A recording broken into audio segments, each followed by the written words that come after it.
You know, you fight through, you finally get to where you want to be, and you're making steps, you're going up, chasing your dream, and then boom, something came up. You could elevate him to even surpass where he's been so far. Chemar Holder training camp. Where do I start? After you get the surgery on my shoulder and nothing changes, then that's it for my cricket career.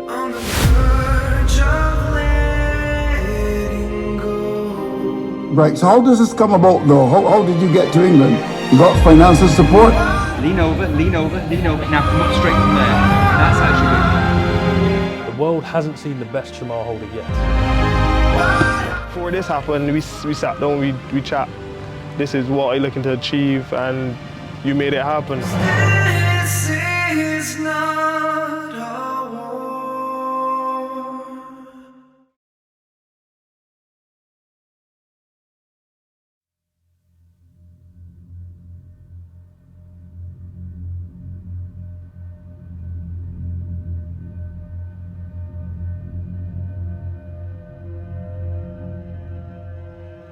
Fast bowling was always the main thing for me. I love the competition, I love the, you have to, I believe you gotta be disciplined. No, fast bowling is a very hard job to do. I don't think it is as easy as all the rest of aspects in the game of cricket. So I like to work out batsmen, I like to be able to do what I want to do with the ball in terms of being consistent on one line, for being able to know that I could carry out the task that I'm looking to carry out. Last weekend, it was Carlos Brathwaite. This week, it's Chemar Holder, who's come back. Another player has come back from West Indies, CPL duty, and is playing for his local club side. Chemar, great performance first week by you today. 23 runs and 3 wickets. How was it out there? Being a teenager and watching TV and seeing all the greats, all the big names, the celebrities in cricket like Jason Holder, Chemar Roach, and then me at only 22, being able to actually share a dressing room with those guys. It was good, I learned a lot even though I didn't play. And then the following year, early up the next year, I had made my debut in New Zealand. Being in the position that you want to be in as a kid, you fight through, you finally get to where you want to be, and you're making steps, you're going up, chasing your dream, and then boom, something came up. Shoulder started to hurt, got the necessary check.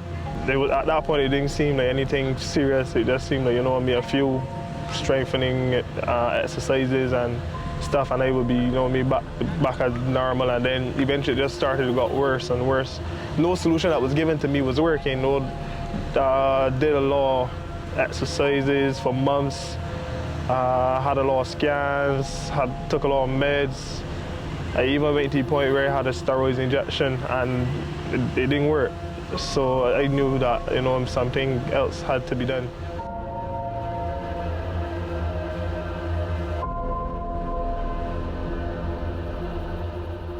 So Chemar, as I told you, Shabazz is a good friend of mine. Much like yourself, passionate about fast bowling. Chemar has played Test cricket for West Indies, which, as you know, is no mean feat. Had a lot of promise. Unfortunately, injury has kind of derailed his career a bit. But as you would know, and as I think can lay a testament to, at 26 and 27, embarking on the best phase of your career. And I feel as though coming back from surgery, this is a line in the sand. And if he could use your services, your technical nous, your passion, and your network with nutritionists, physio, trainers, massage therapists, etc., you could elevate him to even surpass where he's been so far. Chemar Holder training camp. Where do I start? When this opportunity was first presented to me, I understood that it was very different to the type of work that I had done in the past. Usually I'm working with bowlers who are fit, healthy, and operating at their max. Chemar was far from that. He hadn't bowled a ball at max intensity for a few years. He recently had major surgery. This wasn't a help me get faster camp. This was just help me bowl again. I was already beat up mentally based on like you missed cricket for like 2 years. So having to get the surgery on your shoulder, I wasn't really down. It was, for me, it was more, all right, if I get the surgery on my shoulder and nothing changes, then that's it for my cricket career. So I was more starting to look at like what's the next plan, and because yes, you would get injured, but you wouldn't think that you get injury that can be fixed. Whilst this training camp was still in the talking stages, I was doing a bit of research on Chemar and his bowling action. There was limited footage of him online, so I didn't have much to work with, but I could see straight away the inefficiencies in his technique, which could have led to an increased strain on the upper body. No one can really tell you exactly how an injury is sustained, but when you're playing all 3 formats and you're as active as Chemar was, the consequence of those inefficiencies will add up. In my mind, I knew that whether the change that Chemar makes is physical, technical, or both, something had to be done to help him tolerate the forces he was generating. When I was playing in England county, around that same time I went for rehab at ISO Connecticut. Carlos was also going through a shoulder problem, so I reached out to Carlos and asked him before I went and got surgery. So like we was able to sit down and talk and discuss and plan out the rest of the year and stuff. And he then mentioned, well, after the surgery, I feel like this is the way you should go, you know, to get back on your feet, like a proper program or whatever. And he mentioned SpeedCamp. So I looked into it, reached out, and he basically put all of us in a group chat, and then the discussion happened from there. And as things happened, then everything just flowed and everything got put into place. The first task in this training camp was identifying exactly what it is that we needed to do in the time that we had, but also identifying the key personnel that would help us get the job done. As I've mentioned before, I had assumptions on the areas that Chemar needed to address, but without seeing him in person and taking him through a profiling session, I didn't have any tangible evidence or data to present my whole case. The concept of a training camp of this sort is quite new to cricket. It's something that I learned from the world of boxing. It's basically a very intense period where all aspects of training and performance are scrutinized. It's not a holiday, it's training almost every day, numerous times a day. There's no real escape. It can be very lonely. It's not the easiest thing for an athlete to endure.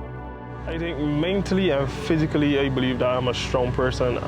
Once I put my mind to something, I'm gonna do it.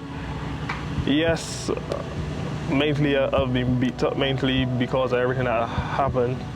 And really and truly, cricket is a game that I love. So coming over for the 8 weeks and putting my body, putting my mind under the stress and training each and every day, doing things that I might not like, but knowing that this is the way back to success. I just put my head down and take it day by day, as I say, and trust the process. I still had hope. I still had hope. Fast bowler Chemar Holder loses his contract just 2 years after making his debut for the West Indies team. Unfortunately, the injury issues that have plagued him for 2 years has resulted in Holder traveling to the USA for shoulder surgery. Post-surgery, he was given a recovery period of between 3 to 4 months and is scheduled to travel to England in August on a 9-week recovery program to see a specialist at his own expense, which was recommended to him by former West Indies white ball captain Carlos Brathwaite. Once hailed as a future fast bowling sensation, Holder now faces an uphill challenge of not only recovering from his injury issues, but also in making his return to the international arena.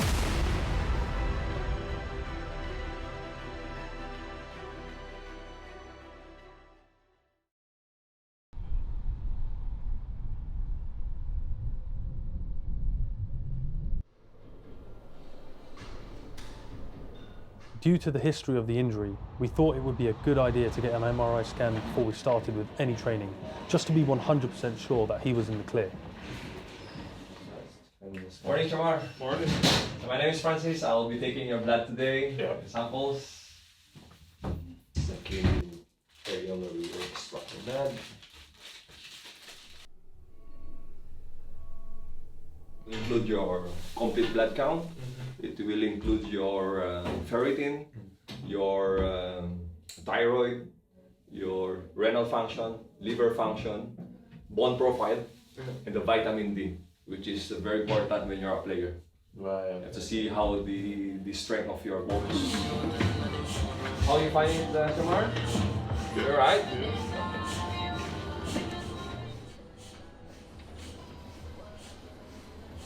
All right.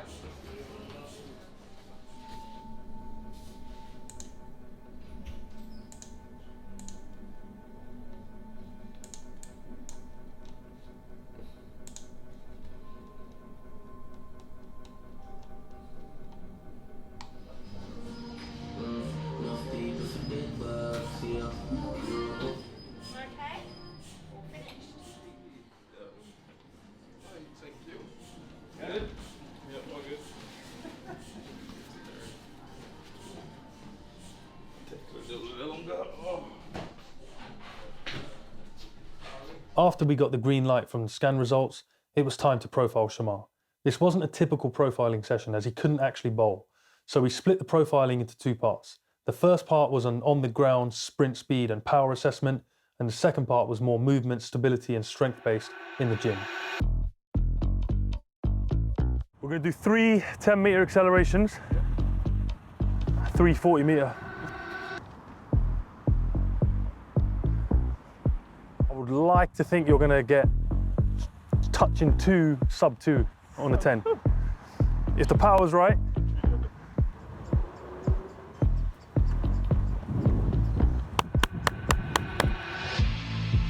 $190.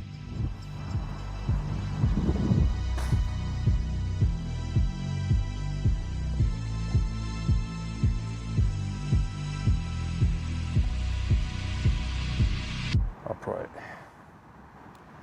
5 minutes, we're going to go again. Let me ask you a question. Where do you feel your speed starts to plateau? Mid?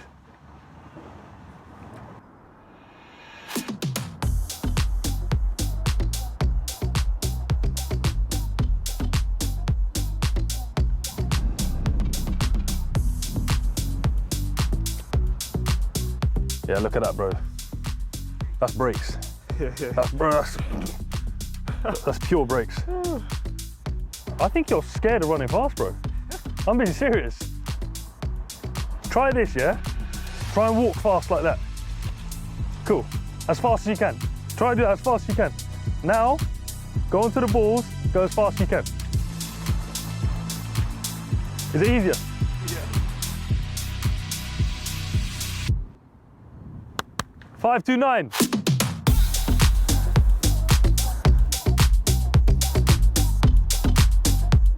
See the difference?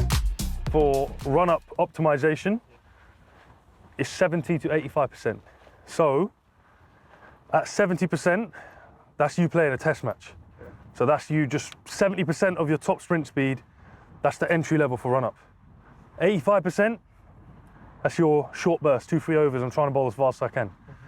Anything above 85, you're risking being rushed, losing timing, losing rhythm, coordination. It has been done though. I have seen people do that. So if we take this as an example, you can run in at 22.68 all day. You shouldn't have a problem.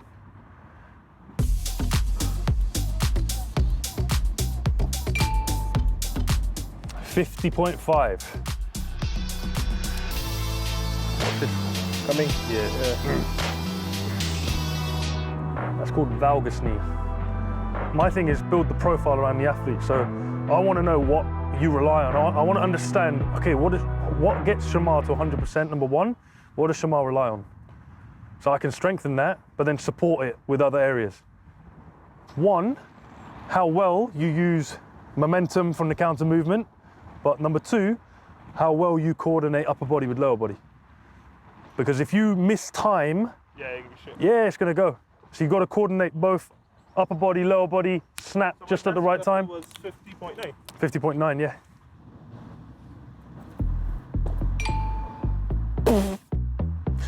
$63.9. Good, good. Keep going, keep going, keep going. Oh, let me stop. I can't take, sorry. So really, the ideal model is for us to increase stability in the crease, take pressure away from the shoulder, the tricep, the lat, so that any loss of energy that you're getting from the bottom half isn't having to be substituted from the top half. So really, that's where my mind is going. Like, if we can achieve that and we get the balance right, we protect the shoulder, but we still keep the same output. And then now we're seeing the numbers, we actually know where we need to work. So like, when I watch all the good fast bowlers, they don't lose energy. Yeah, cool. Walk that off. Bro, you can't. As much as you tell yourself, you can't do it. Because what you've just said is software. Yeah. Software is a program. So you're trying to program your mind to say, get off and go quick. The problem is not your software, your problem is your hardware. In the hardware, you haven't got it. You haven't got the quality. How can you do what you physically can't do? So you're trying to do something in your technique, which athletically you can't do it. So until we improve that, you can't access that. Does that make sense? Yeah, it does. Well done, bro. Good start. I'm very happy with the results that came out. The assessment that was done. Me, myself, knew that I wasn't superhuman.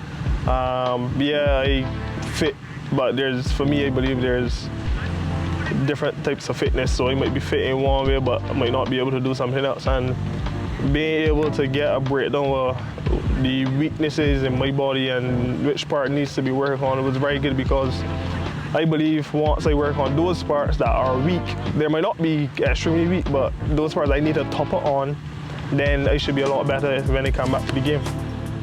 In regard to the running and the gym work, I managed to pull two of the most experienced coaches in the world together for this camp.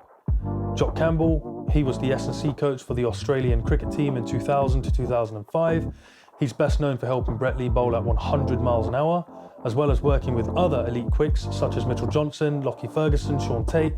Jock was managing the programming remotely in Australia. Well, what I did, I just read through the operation report. Yeah. And I've got to say, if anyone was going to say what he had done, that would be, and someone told me that, I'll be pretty happy. That there's no real structural issues. It was just making more space, getting rid of some inflammation, and we've got time to build your volumes and your intensities and get you really strong and ready to go.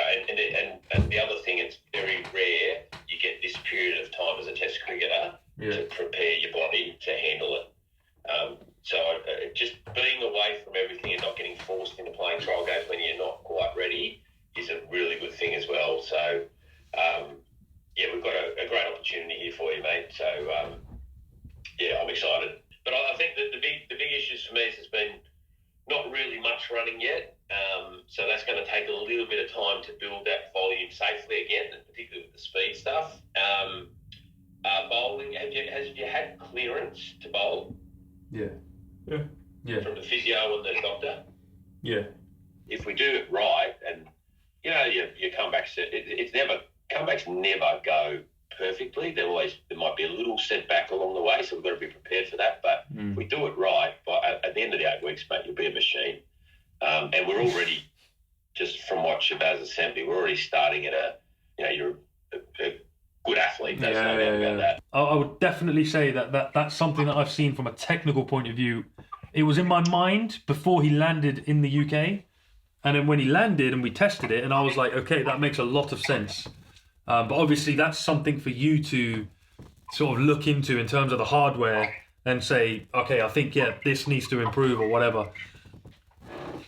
Yeah, and the great news is, mate, what we're looking at is all the areas we can improve. So that's what we're excited about. So when you hear this, he does this, he doesn't do this right, that doesn't mean you're not a fantastic bowler already. It just means, wow, there's so much room for improvement, So yeah, don't go to bed thinking, I'm really shit. It's not that. Well, I'll start putting together the program as well today. Okay. Particularly in this first week. Okay, phenomenal. All right, thank you so much, Jock. All good, boys. Cheers, Jock. Cheers, buddy. Thank you. Bye-bye. See you, lads. Got a plan, so just work with the plan. And then we had Peter Marcasciano. Not only is he a physiotherapist, but also a biomechanist and elite S&C coach. As Jock said, Pete was our man on the ground and monitoring Chemar's progression on a week-by-week basis. The thing with training that often gets missed is that progress is rarely linear. There's always a few ups and downs along the way, and slight adjustments need to be made in order to keep the wheels spinning. I feel like the combination of Pete and Jock was rare, and to be honest, they were really the stars of the show.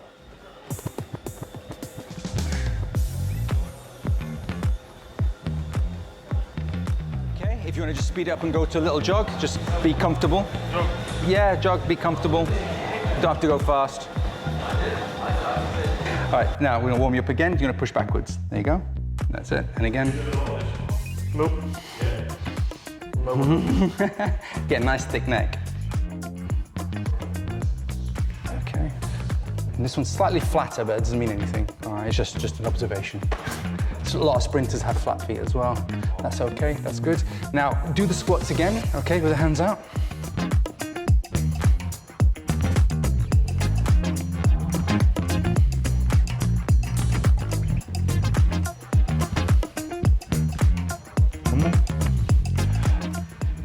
Okay, good.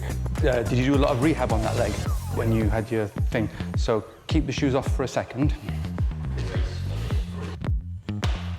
Well, that'll do. Yeah. Okay, shoes back on.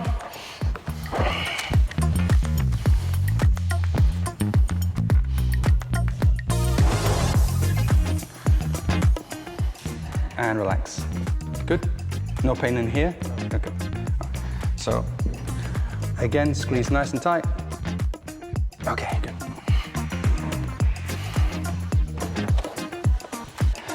In. Okay, and out. That needs work. And now keep my hands squashed with your back. There you go. And just lower the legs a little bit, but keep pushing down on here. Yeah, let's go. Keep pushing down here. A bit more, come on. There you go, good, good, good. Go down all the way. Push, push, push. Good, that's enough. Okay. All the way up. Good. Okay, a bit harder. Okay. Get these stronger, get your sprint speed up. Yes, sir. Today is how you move and balance. First and last one is a mental slam. Yeah. No. That counts. That it's slammed. No, you weren't specific enough. You need to tell him, I want you to accelerate the ball. You didn't say that. That's your fault. That's your fault.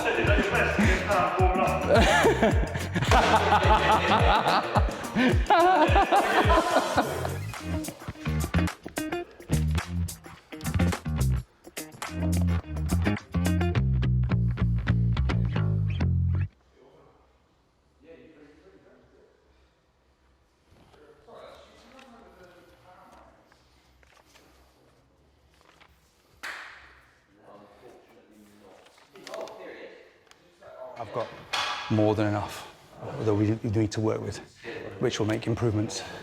But then I need to talk to you about his technique and if it tallies up with what I see here. Yeah? Whenever you want.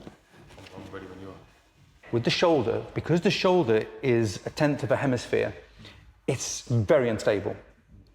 That's why you get dislocated shoulders, there's not many dislocated hips, okay? Because the hip is like a third, okay?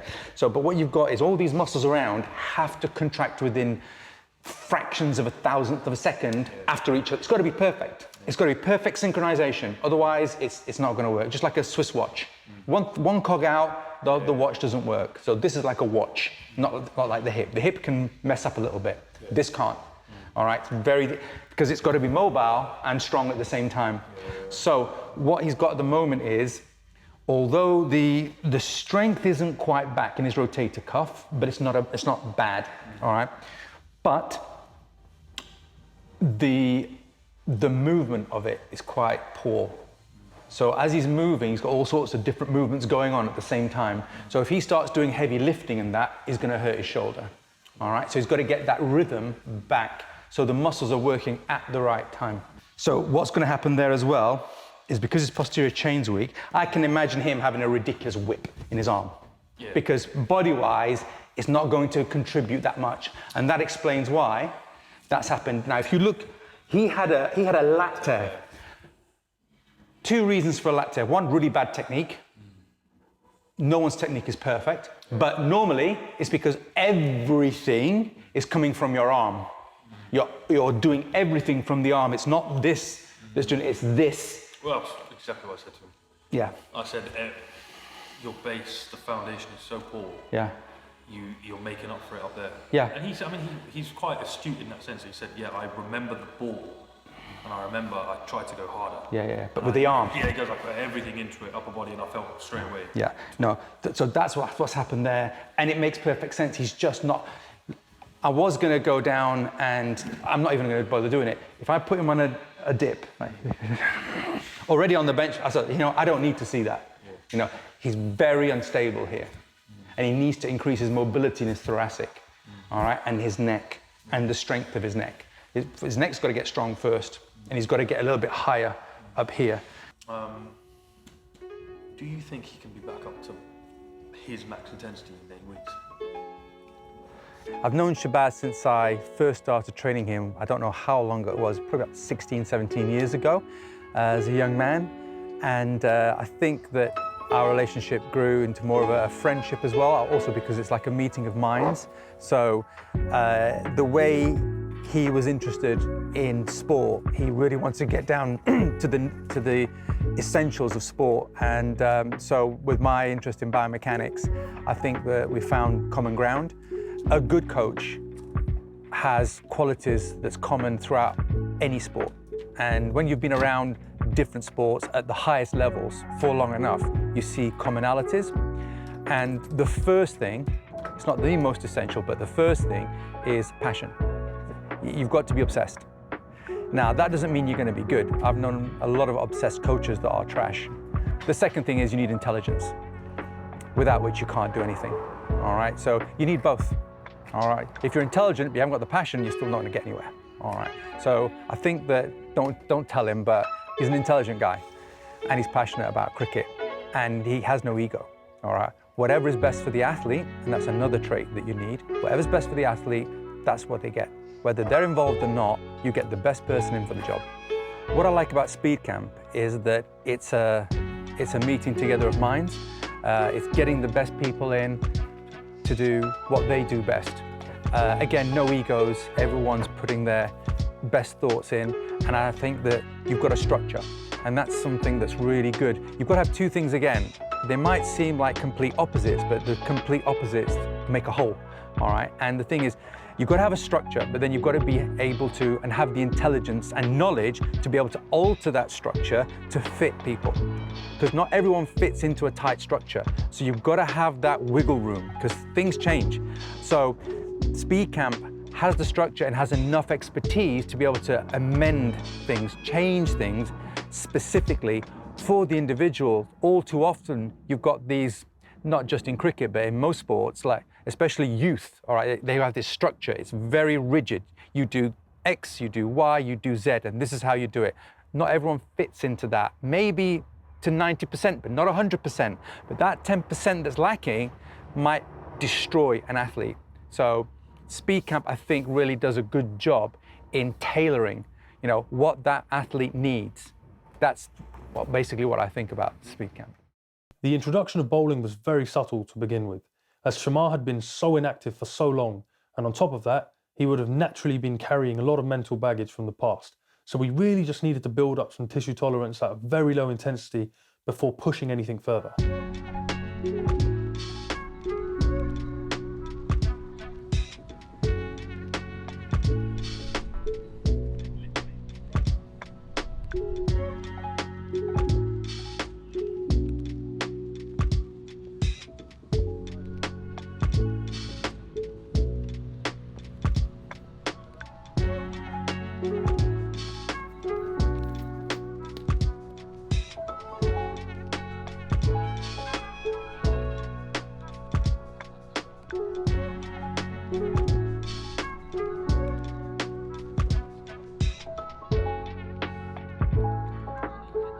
If you're trying to become the best fast bowler possible, You can't just bowl and do nothing else.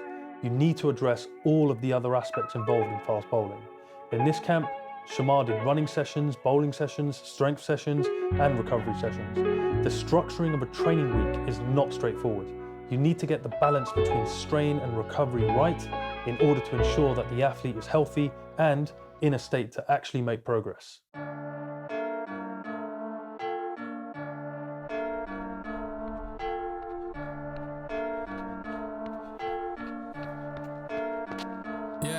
Feel like John Moran, need a triple-double, told him check the stats, yeah I got a couple, I don't drop the ball, now I never fumble, I'm the MVP, now I feel like Russell, feel like John Moran, need a triple-double, told him check the stats, yeah I got a couple, I don't drop the ball, now I never fumble, I'm the MVP, now I feel like Russell, yeah I need it now, told him on the lay, I've been moving dog, yeah I'm on the way, I don't hear the talk, don't care what they say, I don't got no patience, I can't ever wait, I've been trying to get it, running up all these digits, and I've been in the gym, I've been up doing minutes, I just put in that work, told them it's strictly business, and I see through the face, they all just burning bridges, feel like John Moran, need a triple-double, told him check the stats, yeah I got a couple, I don't drop the ball, now I never fumble, I'm the MVP, now I feel like Russell,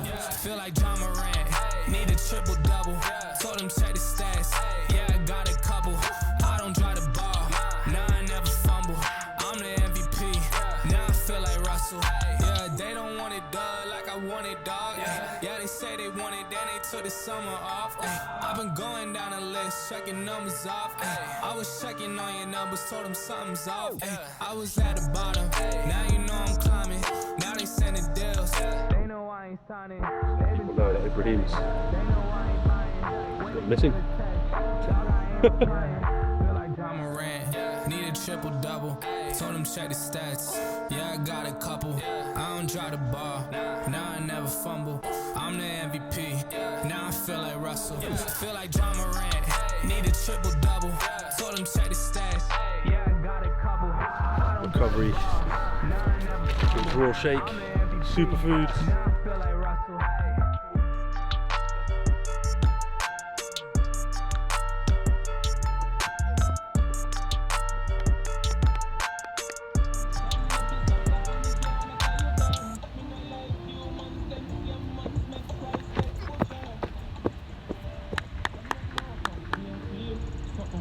Exactly the same as last ball, it's very good. Well done, keep it there. Good.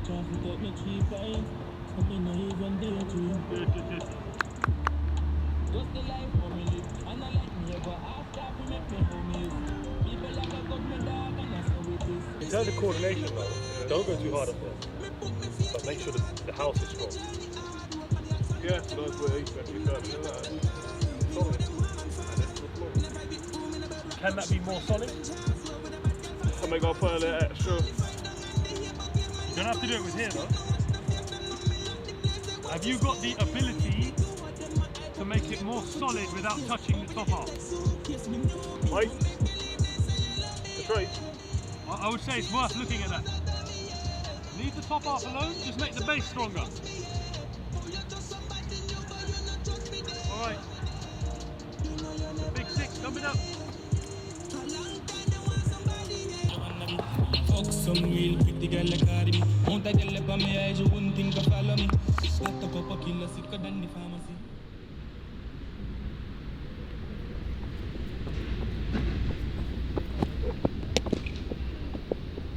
You're a cheeky man. You're cheeky. Oh, you know what? Was that the last ball? Yeah. A little bit extra. Yes. That's why you're cheeky, bro. Yes. As we increased the intensity of bowling, people around the world started to take notice. I had a visit from former West Indies batter Philo Wallace, and he mentioned how impressed he was with the work that we had been doing with Chemar, and he wanted to connect me with a friend of his. At the time, I had no idea who this friend was.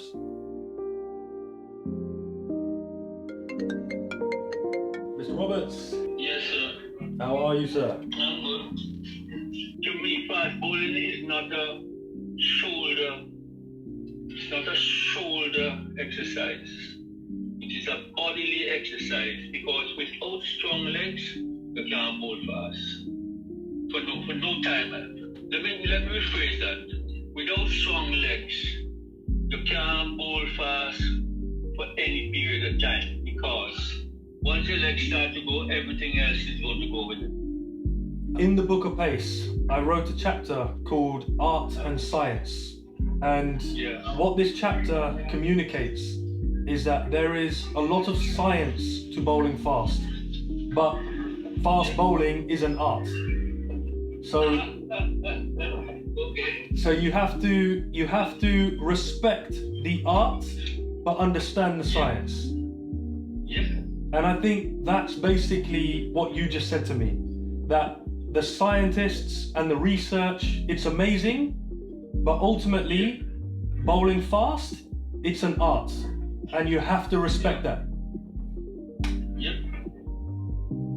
It's a whole different country, you know, things. England have a lot of things there that I could get raw supplements of, so that's a good way of training. You need the best foods to put back in the energy and everything.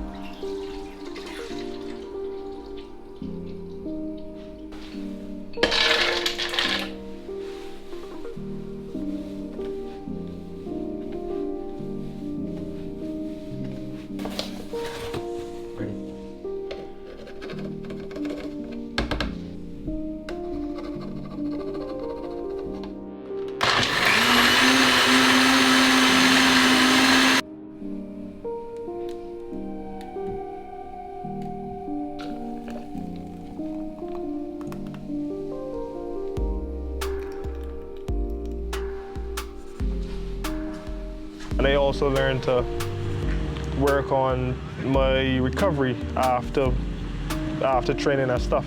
And that's one thing that I believe that every athlete should work on. Like, I believe if once your recovery good, you can keep performing. The injury will be injury-free for a long time.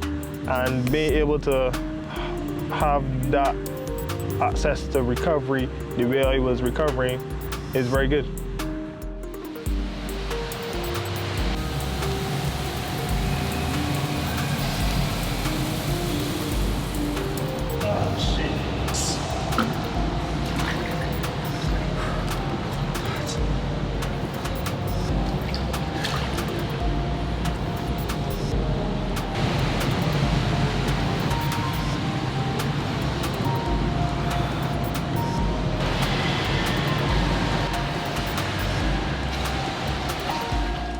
As the weeks went by, we really started to see progress in the camp.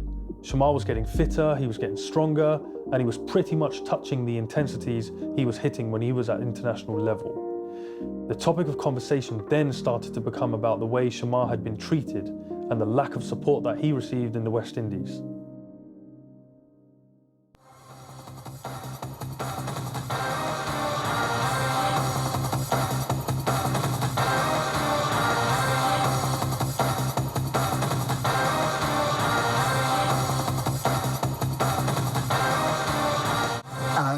Pleasant good evening to you and welcome to the very special edition of Mason and Guests, heard on Voice of Barbados.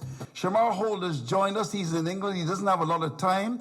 Chemar, nice to have you on the show. Where are you now? I'm currently in England right now, in Maidenhead, doing a bit of rehab work, working on my bowling and stuff. I see. Explain the rehab work that you're doing. I don't think you know, but I had shoulder surgery recently, so it's just getting back into the rotation of the shoulder and also looking at where the areas that I'm weakening. Okay. And just breaking down the body and breaking down biomechanics and all that stuff. I see. So a lot of work is being put into place. Right. So how does this come about, though? How did you get to England? You got financial support? Between me and my family. Okay. Also, I was put on to the SpeedCamp through Brathwaite. Okay, wonderful. Johnny Grave is with us. Johnny Chemar Holder has joined us. Are you aware of the fact that Chemar Holder is in England doing some work? And have you helped him? I'm certainly aware. You've obviously not on social media like I am, Andrew. Obviously a generational thing, but yeah, Chemar's been doing some videos and YouTube links of the rehab that he's having there in the physiotherapy centre in the UK at the Speed Clinic. And as you say, unfortunately, Chemar, since he made such an entrance and impact back in, I think the last time was probably the New Zealand tour, yes, it was. down under in 2020 during COVID, and has had what I can only imagine is an unbelievably frustrating and difficult time with a number of injuries, actually. So it's, I'd personally like to wish him all the best in his rehab, and I'm sure join everyone listening to who would like nothing more than to see Chemar back bowling fast and quick in a Barbados shirt, and then ultimately back in a West Indies shirt. Chemar, you're happy with the assistance you're getting from Cricket West Indies?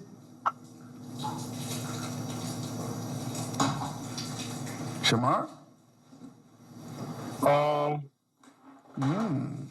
Right now, just focusing on the task at hand. Chemar, just before you go, getting any help from the BCA? No, I haven't heard anything. Nobody at the BCA. Well, yes. Andrew, I had the opportunity to visit Chemar. Oh, wonderful. When he was doing his training, I met the guy Shabazz, because he's also working with another friend of mine's son, Matthew Alkins. He has a son, on Nathaniel, who's very good at 16, bowling at 84 miles an hour. Okay. I think Chemar is onto a very good thing. I'm in full support of Chemar getting support. I think Shabazz and his group of people here in England are doing a wonderful job with Chemar getting to understand his body biomechanics, where his strengths and his weaknesses lie, and they're going to strengthen him to capacity. He has some cow milk this morning, which is good, and he is going to be prim and proper. I would like Johnny Graves and the West Indies Cricket Board and the BCA to take special note, because when this guy finishes this project, as I call it, there are others within the region, Mr. Graves and Mr. Riley, and this project can domino help. Dyer, McAllister, this project can help. Alzari Joseph, this project can help. Roshan Primus, this project can help. If we don't have the resources in the Caribbean, we have to seek them outside. This young man has got up and said, look, I want to return to international cricket. It's a long journey, it's hard, it's hard work. I'm telling you, I watched the videos. But he's keen and he wants to do well and come back. And I commend him, and I hope that you get the financial support that is required, Chemar, to take you into full recovery, into playing and being successful. Because what you have done, a lot of young men would not have done. Their own money and their family's money to help you get back to the top. I wasn't surprised that I lost the contract. It was expected for me based on how things went the following year. So I wasn't surprised, I wasn't shocked. Just the things that was done, I didn't expect to happen based on a player coming and a player representing you for over a certain amount of years, performing, and then because he ain't seem to be getting better or whatever solution you given ain't seem to be working, you just seem to show him on the side because you got other players coming through. So that was only the main thing for me. Sport can be very cruel. For a lot of people, their introduction to sport is all about having fun. But as a professional, it's now your job. It's your career. Sport is no longer just a game, it's your source of income. So you can go through some incredibly dark times because a lack of performance or an injury doesn't just affect your ability to play the sport that you love, it now affects your life. It was nice to see Carlos Brathwaite come over and check in on Chemar before he left for the CPL. When you're training all the time, your body hurts, you're doing the same thing day in, day out, you're on a strict diet, life can become very mundane. So just seeing a familiar face can really lift your mood.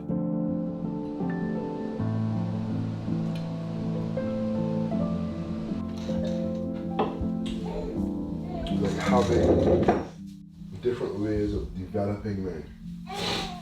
Or men coming here and working with Shabazz. Like them sort of things we have to do. Like Australia used to send so much of them fast bowlers to the MRF pace camp in India. Ain't I that say that we can't set up something similar to that? I ain't know if I get back this time, but big up to them.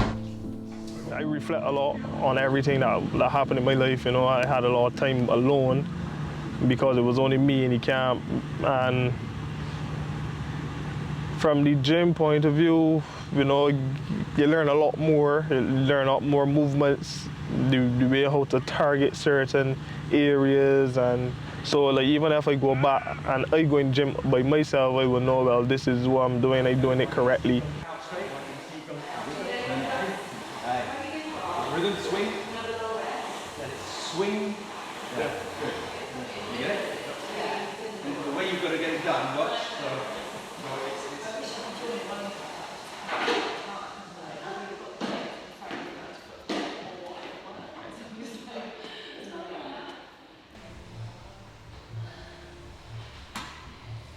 try again without touching, you have to lean forwards more. Good, rest. Okay. I like this kind of finish. I don't like a chrome finish. It's very stiff. It is very stiff. I prefer like somewhere. Yeah, this is quite smooth, but there's somewhere quite rough. Yeah, the newer bars, these old bars. I like the older bars. Yeah. Now, slow it down, slow it down. Lean over now. Get over the knees by leaning over. Lean over, lean over, lean over. Now come up straight from there. That's how it should be. I said stereokinetic chain, because that's a functional movement. Now if you're a bodybuilder, you're not interested in that. 100%. You understand? That's why you've got all these machines. The machines isolate the muscle. You never want to isolate a muscle doing an athletic program, unless they've been injured and they've got to do something there. You want everything to work together for a common purpose.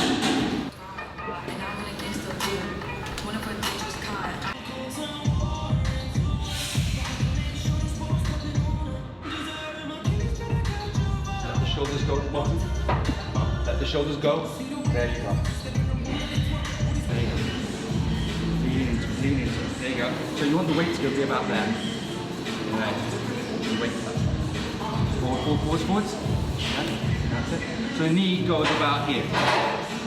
There. Now you feel this coming.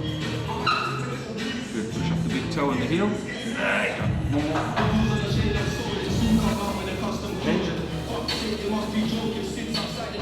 Now as you come up, at the same time, nice and smooth, sharp, good, and again.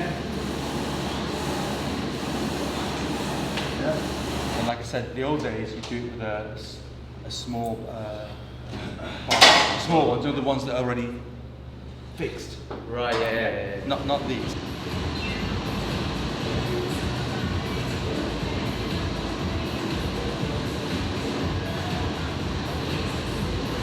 Good, okay.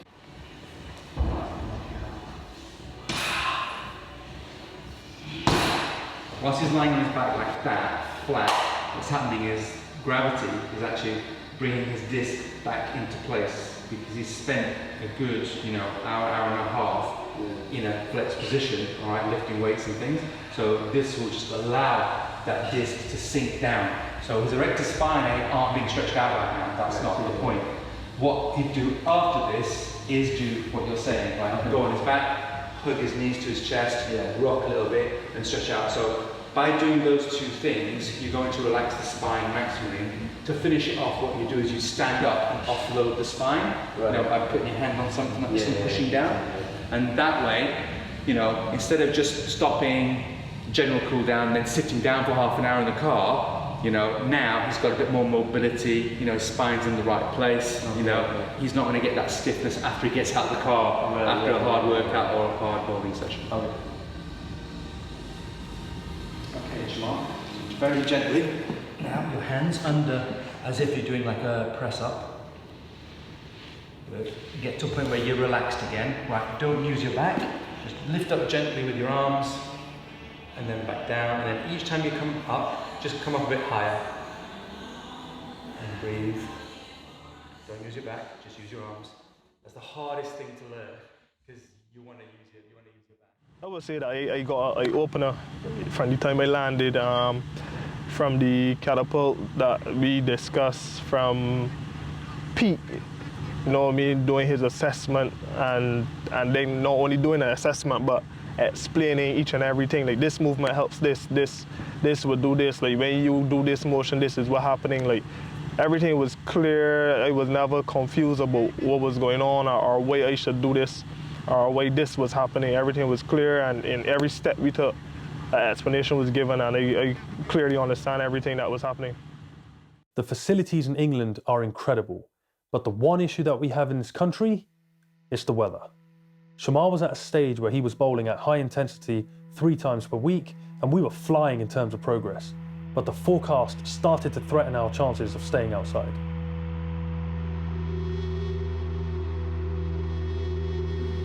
Light rain and light winds, and now that's becoming a 51% chance. They used to be 30. Yeah. And then on Monday, I'm seeing light rain, 36% chance, but that's in the afternoon. Tuesday, Sketch said West Wickham is fully available for up to early October. Yeah, it likely will be. We'll just have to get slices to create your pitch down there, but the only problem down there is if you get, well actually I suppose it's the same, there's no covers or anything, so if it's bad weather you'll struggle to get on there. Well, this is the last scheduled bowl that we have at Wickham when tomorrow comes down. Yeah. The other thing we have to consider here is, bro, if you land here, it's a completely new setting, new place. Like we can't expect you to come off a plane and bowl here. You know, so so at least 48 hours clear. I think come off here, we could just go and see how the chrome is. High Wickham? No. Okay. It's a lead. This is the last scheduled bowl. So what is this? This is Wednesday. So are you saying potentially if we leave here, arrive here, bowl here? No, just see how the ground is or whatever. Yeah. And then bowl here. Bowl here.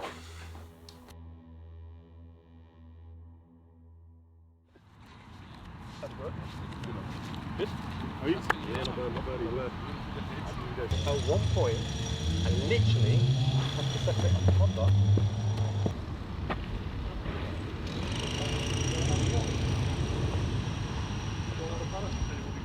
Oh, I've never hit a cricket ball.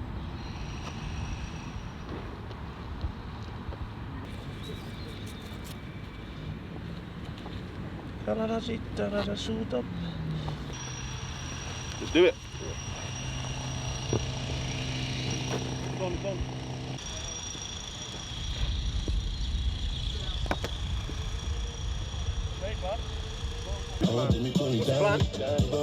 Still working up now. I'm just going to work on a little bit of loop and stuff, yeah. I tend to lose my... I think when I'm running in, I start off a bit nicely. And then at some point, I kind of change the seat position a little bit.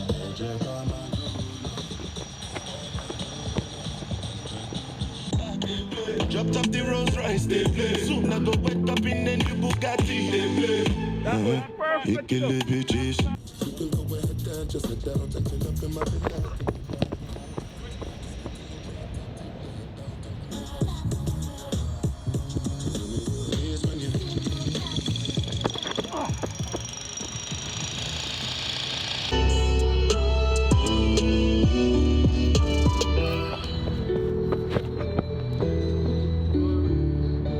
You know New York as you feel. You're confident you're going to execute it. Yeah. I feel like run up when I was 6. Then really, yeah. It's gutsy though, because if it goes wrong, yeah, but the majority of the time, it'd be pushing like stump. So majority of the time, so if you miss, where'd you miss? Full or short? More miss full. So they would more like a low pull. Yeah, a lower happier sort. You know the thing though. Yeah. And then it's still looking for you bumper. I don't leave it all.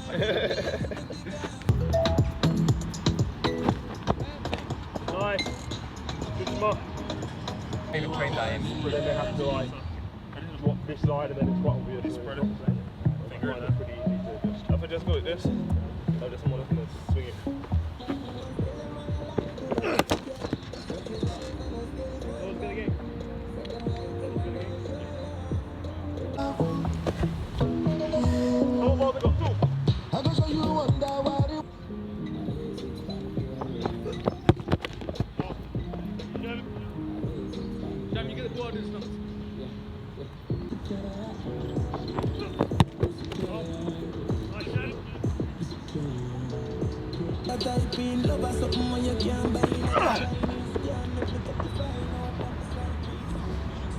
Go low, oh no, no, life up, ups and down like yo-yo. Now me at it cool and empty.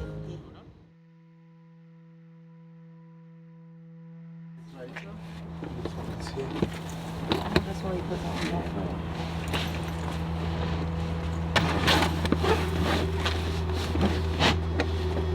Okay. There you go. Done.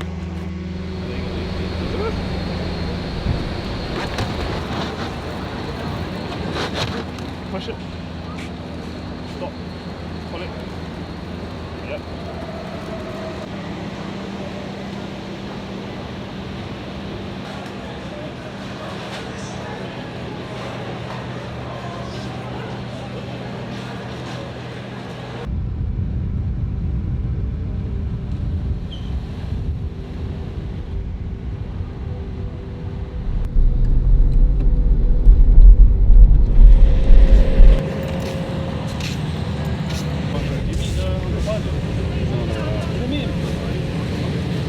Assalamualaikum. How are you? I'm fine. Please come upstairs. Yeah. Did Barbara tell you about our little situation? Actually, he went to a couple of days. No, did he tell you about our little situation? No. What happened?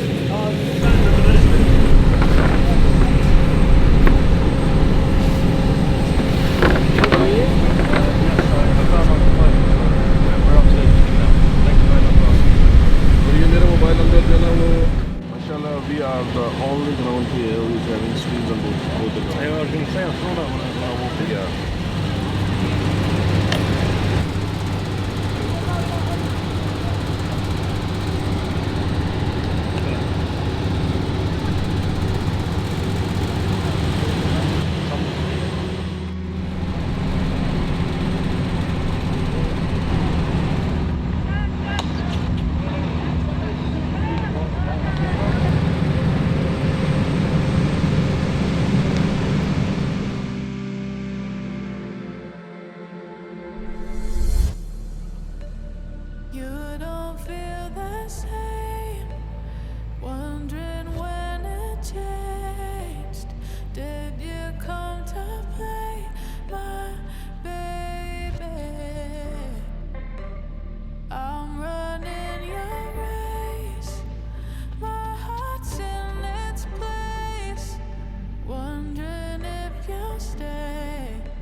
Three things. One, great weather.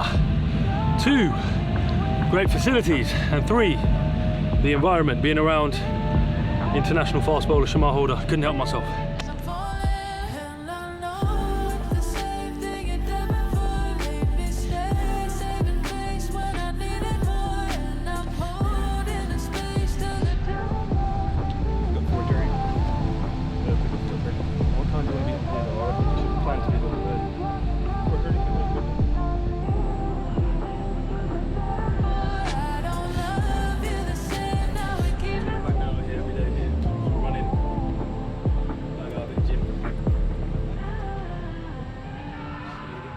In the end, we decided that the safest move would be to fly out and finish the camp off in Dubai. I've got a very good relationship with a gentleman out in the UAE who owns world-class cricket grounds. He kindly allowed us to use his facilities as our training base. At SpeedCamp, we use a range of world-class technology to guide our coaching. In this video, I'm going to explain how we've been using the Catapult Vector S7 to analyze and monitor Chemar's bowling progressions. When Chemar arrived, we couldn't conduct a full profiling session as he hadn't bowled at max intensity for a few years. Our first task was to set out an objective goal for Chemar to follow, and due to the injury that he sustained, a shoulder impingement, we wanted to limit the amount of stress that his upper body had to endure when he bowled. Chemar was asked to control the amount of snap and force that he generated with his upper body. Catapult is the leading provider of GPS technology in cricket for a reason. It captures data at 10 to 100 times per second. As well as velocity data, they have a custom algorithm which detects when a delivery is bowled. The device can then backtrack from that moment to calculate how fast the snap of the upper body actually was. This is called rotation speed, and it's calculated in degrees per second. Here we have the last 10 bowling sessions in the training camp. I'm just going to talk you through the data in each of these columns so you can understand how we use sports science and data to guide our coaching. I've blocked out the specific bowling speed data as that's confidential to Chemar, but from a global perspective, you can see that with each session, Chemar is bowling faster. And that's exactly how we planned his return to bowling. We wanted to ensure that he wasn't jumping significantly in speed with each session, but at the same time, we needed to make sure that he was developing the confidence and the ability to actually push it as he went, from session to session. The green highlight represents an increase, the yellow highlight represents the fact that he stayed the same, and the red highlight means that he got slower. The number within the box represents the amount of the change. As I said earlier, we wanted to minimize stress on the upper body, and therefore our focus was primarily on lower body mechanics and speed of run-up. As you can see here, Chemar's run-up speed in each of the sessions increased. In order for us to calculate how much intensity there is in the run-up, we needed to cross-reference this number with his actual top sprint speed. As you can see, Chemar started off by running in at around 56 to 60% of his top sprint speed, which isn't too much, but as he got more sessions under his belt, he started to run in a bit faster. As he approaches his takeoff, which is the jump, there's a very slight deceleration in terms of speed, but it's so small that it's negligible. I actually think of it more as maintaining and not decelerating as such. From the takeoff to back foot contact, front foot contact, and ball release, Chemar gets quicker. In the last column, we have the rotation speed, which pretty much hovered around the same number, and that's exactly what we instructed Chemar to do. So, all of this data paints a very clear picture. Number one, it indicates that Chemar has a lot more room to push in his run-up intensity, as his last few sessions have been around the 70% mark, which is entry level. For run-up optimization, we're looking for bowlers to run in at between 70 to 85% of their max sprint speed. At 70%, you're coasting. You can think of that as your long spell bowling. At 85%, you're pretty much going all out. Anything above 85%, I've seen it being done before, but we don't recommend it because you can really start risking losing your timing, your coordination, and control. We can also see that in Chemar's case, there is an evident positive correlation between run-up speed and ball speed. So the quicker he runs in, the quicker he bowls. As well as increasing his overall run-up speed, it's definitely of interest to make him a faster and more efficient runner, as we know that input energy is a key factor in his ability to bowl fast. Number two, as Chemar approaches takeoff, as I said before, he pretty much maintains momentum, so I'd definitely be interested in exploring whether he can actually get more output from his bowling if he attacked the crease with those last few strides. And number three, we can see that an increase in speed through the crease is something that Chemar does well. So improving his athletic ability and bowling technique is only going to enhance this positive quality that he has. And number four, with rotation speed, which is basically the snap in his action. He's been purposely asked to keep things under control. However, with time and with more confidence, this is definitely an untapped area where Chemar can get more speed and explosiveness out of his bowling action. Lastly, the only two sessions in this chart that you can see where Chemar didn't display an increase in speed are here and here. And let me just explain what happened. This session here took place very early in the morning, which he wasn't accustomed to. So we can only assume that the change in conditions resulted in a decrease in output. This session here was actually the first session that we had out in Dubai. So Chemar needed to adapt to the change of conditions. The grass here is growing on a sand base, which basically changes the texture and feel of the surface. It's slightly harder to run in on, especially when there's a bit of moisture in the surface. As you can see, the next session, Chemar pretty much bounced back and he's back to business. All in all, everything has progressed exactly how we expected it to. And with the sheer amount of data that we now have on Chemar as a bowler, it gives us really good clarity on exactly what contributes to his best performance. So with this data, we can be very deliberate and very precise with his training and development.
I think that was always going to happen. The surface, even in the creek, is different from what you've been doing in the last 4 or 5 weeks.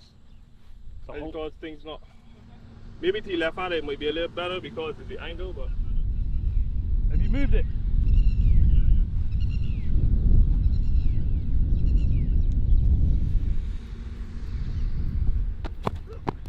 Perfect. 50-50, bang on.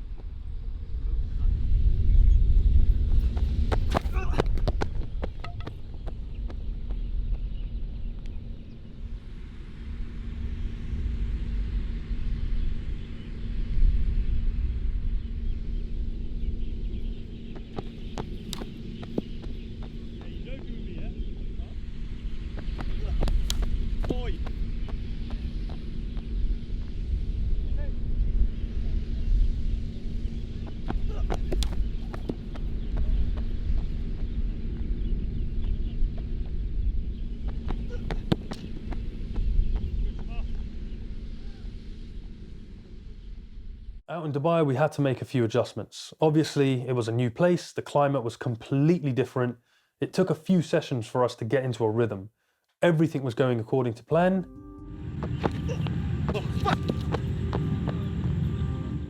And then something happened. Yeah, they bought it, but it's not. Oh, that's what it is. Yeah, but even it.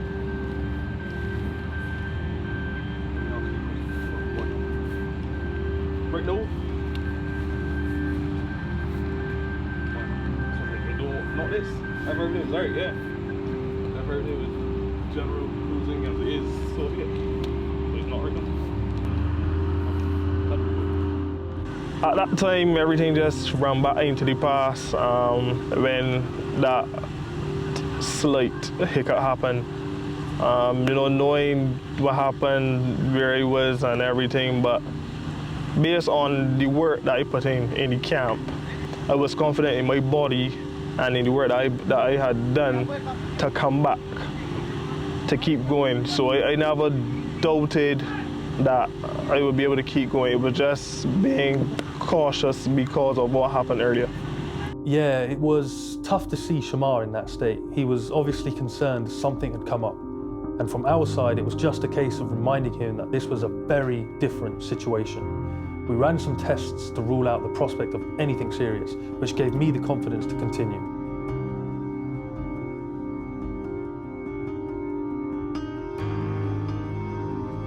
Like this, Shabazz, like this. So from here, pushing up like that.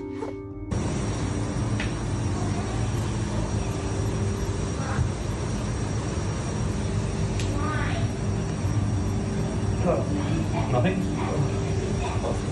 I think in the past, the way that he had been handled and managed, it wasn't the best, so he was a bit cautious. Once we had explained to him exactly what we thought was going on, it took a lot of faith and courage from him to put his trust in our diagnosis, and he did exactly that, and he was fine. Right, so it's our final week here. It's Wednesday. This is the penultimate bowling session. We've got another session planned on Friday, and we have a backup optional session on Saturday. So it's been a long camp. We've had loads of ups, but we've had a few downs. So this is a very important session today. Chemar's over there warming up at the moment. We're set up, catapults here, speed guns here. The deck is ready. So hopefully this all goes to plan and we'll wrap up in the next 48 hours. Stones are all around, but I will not go down. I will fight for this. I will fight. I will keep on fighting on until the end. I will fight for this. I will fight to live. I will fight until the day I rise again. I will fight for this. I will fight for this.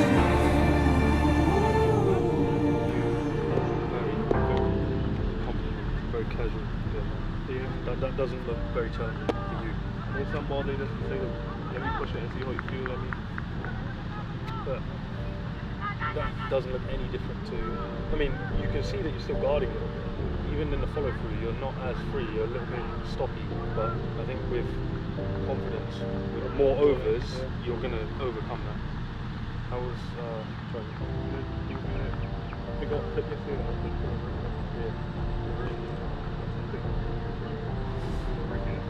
I think based on that, we wanted to bowl 3 overs, so you got 4. I still think you're very well within yourself.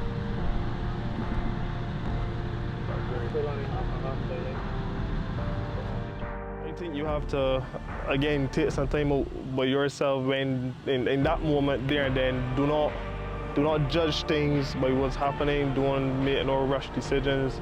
Don't overthink things. Take some time for yourself.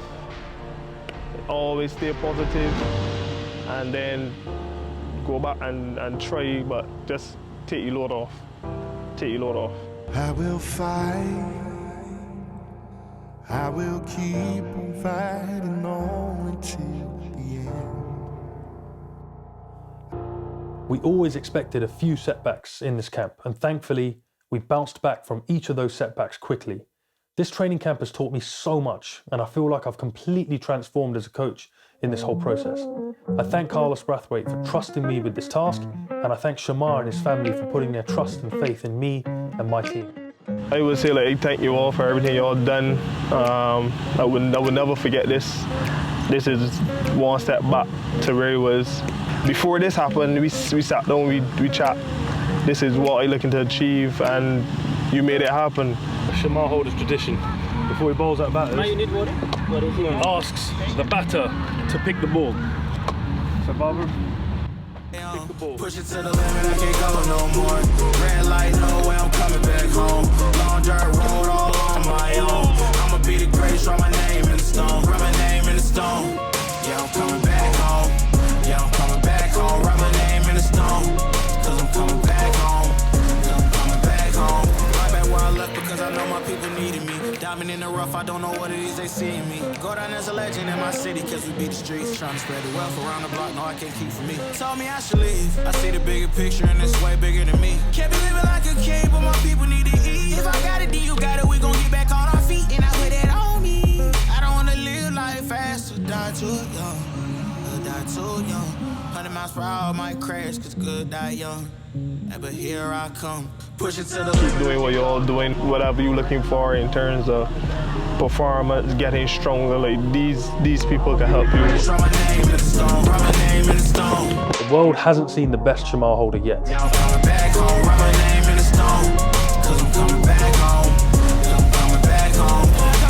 You know, it can be very hard to be training and then you go back by yourself, but you made sure that I was happy, you made sure everything was in place, and they thank you for that. Thank you for helping me get through everything. This training camp was just the first step in his return to the top.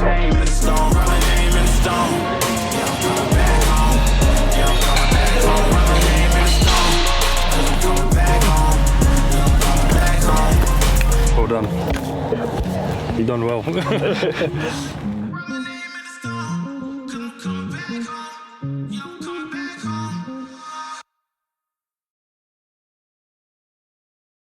There's up Chemar Holder. His second over. Mentioned in his first over about his journey to recovery, Shakira Salman spent 713 days away from list A cricket and had that shoulder surgery which kept him out of action for a couple of years, but went to the UK for about 9 weeks to the SpeedCamp, fast bowling specific camp for young fast bowlers like Chemar to recover.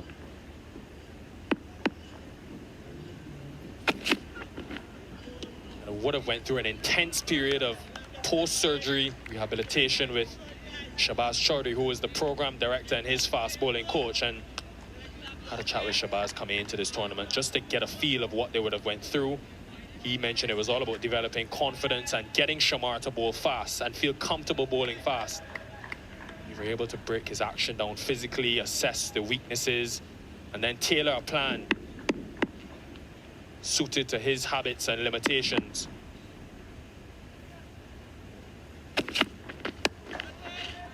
So as a region, it's great to see him, Shakira, after working with the elite strength and conditioning coaches in England, massage therapists. But great to see him back, and of course still is in that rehab phase, getting through the overs, getting in the reps. Bowled 5 overs in his opening spell against TNT. That was surprising to me. Yeah, I was curious to see just how CCC will manage him, just returning from injury. And because it was a shoulder injury, I think it's very important that they manage him well. So I too was surprised that he bowled 5 overs, but he seemed to have gone through it quite well. He ended up bowling 9 overs in that game. One of the slips has been removed. He's gone into an extra cover position. You're a fast bowler yourself, Shakira. What were the struggles like dealing with injuries and then having to come back to cricket fitness or that cricket intensity? Yeah, fast bowler who had my fair share of injuries as well.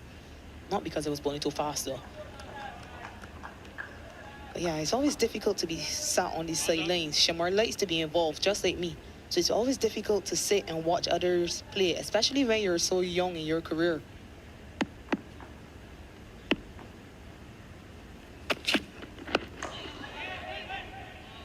I tell you what, it takes great mental fortitude to continue fighting, continue to show resilience, and Chemar has shown great resilience.